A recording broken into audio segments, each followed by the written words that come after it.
ராம், சீதான்னு 2 பேர் இருந்தாங்க. சீதாவுக்கு ஒரு பெண் குழந்தை பிறந்துச்சு. ராம் அந்த பெண் குழந்தைய சாவடிச்சுட்டு 10வதுக்கு சீதாவை போட்டு அடி அடின்னு அடிச்சான். ஏன் கேக்குறீங்களா? ஏன்டி பெண் குழந்தை பெத்துக்கலான்னு சொல்லிட்டு.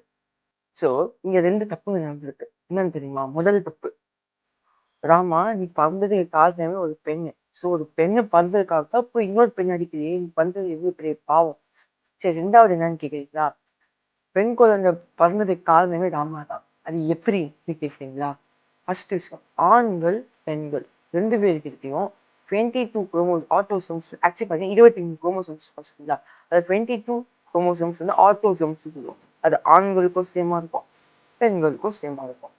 ஸோ அந்த 23வது குரோமோசோம் தான் செக்ஸ் குரோமோசோம் சொல்லுவோம். அதுதான் டிசைடிங். ஓகேங்களா?